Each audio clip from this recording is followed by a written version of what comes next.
Welcome back guys to another video with Joseph's Cafe, and today we're going to show you how to make a latte, which you've all been asking for. So here we go. Before we begin guys, please hit that subscribe button and that bell icon to get every bit of content that we give out to you as soon as we do.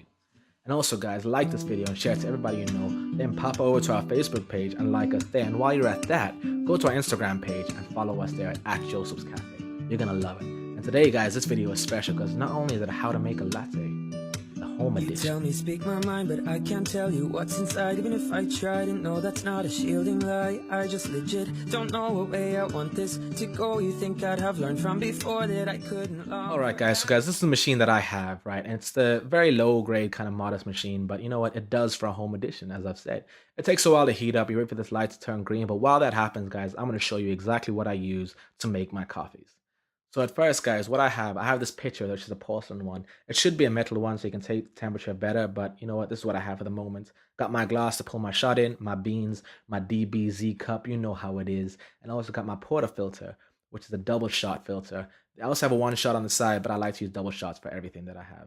I also have my tamper on the top here, guys. It came with the machine. It's not the best tamper, but it does for what we have at home. So that's all you need. So don't be stressing about the best things. Although, in saying that, guys, every component with a coffee makes the best coffee. It goes down to the machine, the beans, even how you tilt the cup when you're pouring the milk into it. Trust me, a lot of these things count. So just be careful and bear that in mind. So to start, guys, we're gonna take our beans and pour it into our portafilter. Like I said before, every component counts. These beans have been already grinded, which is a problem because when they've been grinded and left out in the air, the flavor is lost and the espresso can be quite bitter. Like I said, affects everything. But it's all right, guys. So while you're waiting for this, guys, you press that button for the espresso on the machine to just take care of any beans and excess that's been holding back on the machine itself. Then you pour up some more grinds, guys, and make sure it just goes slightly over the portafilter, and then take away any excess. And use your finger as almost like a guiding line for that, as I'm showing you now on the video. Then take your tamper, guys, and push down the pressure. It should be like something amount of ounces. But with me, guys, what I do is I go by experience and by feel. I just push down slightly with a little bit of pressure, and it should be pulling the shot for 24 to 27 seconds. So just trial and error, guys. Will work. If it goes on too long, obviously you push down too hard. Push down too hard. If it goes on too short, you can push down hard enough.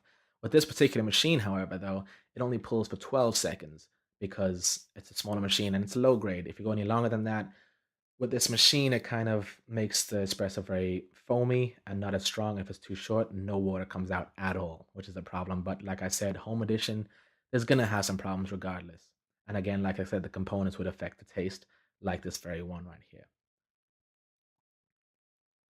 Once it's done, guys, just press that button because it's not an automatic stop and you're good to go. Then you press your little frothing one, let it heat up. And while that's going, guys, you're preparing your milk. So with the milk, I take two fingers and press the very bottom of the pitcher and then pour up until I can feel the cold onto my fingers. And that's good to go. The problem with these guys is that with this machine, you can't pull the shot and also steam your milk at the same time because the machine's not built for that, unfortunately. All right, guys, so let me just add my little secret ingredients to take away the bitterness of the coffee. Can't tell you that secret though. Then you want to purge your wand so to take out any milk and excess bubbles. Then you put your pitcher up at an angle and turn this wand on. You want to hear like a chirping sound like a bird, as you can hear right now. And then once you hold it for about 3 seconds, you just slightly pick the pitcher up and submerge the wand itself and hold it there and let the milk swirl around and mix with the foam. It should take a few seconds to heat up, but with this machine, because it's a low grade one, it takes about 20 seconds. So what I do is, even when I'm at work, I put my hand at the very bottom of the pitcher itself and hold it to feel the temperature.